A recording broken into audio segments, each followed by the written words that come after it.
வணக்க நண்பர்களே, இது ராஜதானி மெயில். நான் உங்கள் ஆர்கே. இன்றைக்கி நம்ம பார்க்க போகிறது சுவையான ஆட்டுக்கால் சூப் எப்படி செய்கிறது அப்படிங்கிறதாங்க. இப்போ நம்ம ஆட்டுக்கால் சூப் எப்படி செய்கிறது, அது நம்ம உடலுக்கு எந்த மாதிரியான ஆரோக்கியத்தை தருது அப்படிங்கிறத பற்றி பார்க்கலாம் வாங்க. அதுக்கு முன்னாடி இந்த சேனலை சப்ஸ்கிரைப் பண்ணாலும் சப்ஸ்கிரைப் பண்ணிக்கங்க. பெல் பட்டன் அழுத்தி ஆல் நோட்டிஃபிகேஷன் செட் பண்ணிக்கங்க. இப்போ ஆட்டுக்கால் சூப் செய்கிறதுக்கு நமக்கு தேவையான பொருட்கள் என்னென்னு பார்த்தீங்கன்னா, ஒரு செட்டு ஆட்டுக்கால், அதாவது 4 காலுங்க. அதை நம்ம எடுத்துகிட்டு வாங்கிட்டு வந்திருக்கோம். அதை இப்போ உப்பு போட்டு தண்ணியில் சுடு தண்ணியில் நல்லா கழுவிடுறோம். நீங்கள் பார்த்தீங்கன்னா தெரியும் எந்த அளவுக்கு தெளிவாக இருக்குன்ட்டு. நம்ம கழுவி இருக்கோம், சுத்தமாக இருக்கணும். அந்த மண் இருக்கிறதோ அல்லது அழுக்கு இருக்கிறதோ அந்த மாதிரிலாம் இருக்கக்கூடாது. நல்லா பாருங்கள், ரொம்ப பளிச்சுன்னு 2-3 தடவை உப்பு போட்டு நல்லா கழுவிடுங்க. கழுவிட்டிங்கன்னா இந்த மாதிரி வந்துடும், அழுக்கு இல்லாமல் பார்க்குறதுக்கு. அந்த தீஞ்சு போன பகுதிகளில் எதுவும் இல்லாமல், அழுக்கு இல்லாமல் நல்லா தெளிவாக இருக்கும். அப்புறம் நம்ம இந்த 4 ஆட்டுக்காலுக்கு தேவையான அளவுக்கு தண்ணி என்னென்னு பார்த்தீங்கன்னா 5 டம்ளர் தண்ணி, ஏறக்குறைய 1 லிட்டர் அளவுக்கு தண்ணி எடுத்துக்கிறோம். அதில் நம்ம அந்த ஆட்டுக்காலை போட்டுக்கிறோம். கூடவே சின்ன வெங்காயம் 10லேருந்து ஒரு 15 சின்ன வெங்காயம், அப்புறம் உப்பு தேவையான அளவு 4 டீஸ்பூன் அளவுக்கு, அடுத்தது எண்ணெய், அப்புறம் மஞ்சத்தூள். இதை மட்டும் போட்டு நல்லா கலக்கிட்டு குக்கரில் வச்சு ஒரு 5 விசில் விடுறோம். அடுத்தது நமக்கு அந்த ஆட்டுக்கால் சூப்புக்கு தேவையான மசாலா என்னென்ன வேணும் அப்படின்னு நம்ம பார்க்கலாம். அதில் பாருங்கள்,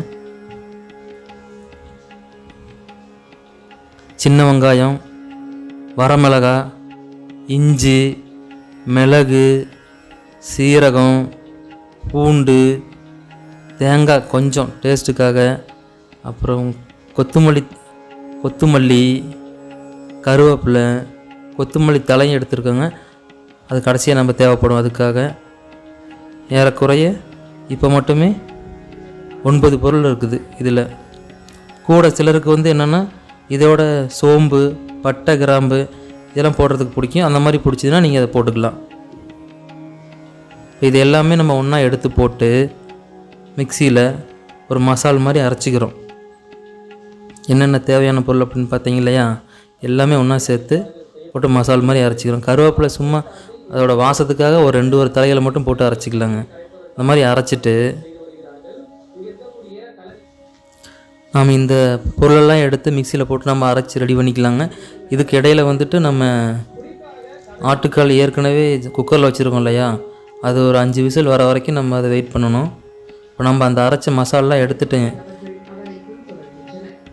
இன்னும் கூடுதலாக நமக்கு தேவையான அளவு தண்ணி அதுவும் இந்த மசாலையே சேர்த்துக்கலாங்க. சேர்த்துட்டு நம்ம இப்போது ஏற்கனவே வெந்துட்டு இருந்தது இல்லையா, அதை விசில் அடங்கின பின்னாடி எடுத்து அதோட கூட இந்த மசாலெல்லாம் சேர்த்திடுறோம். ஒன்றா சேர்த்து நல்லா கலக்கி விட்டுருங்க. கலக்கி விட்டுட்டு கூடவே நம்ம எடுத்துருந்த எல்லா மசாலுமே போட்டு நல்லா கலக்கிடுங்க. கலக்கிட்டிங்கன்னா ஏற்குறைய அது 3/4 வெந்துருச்சு.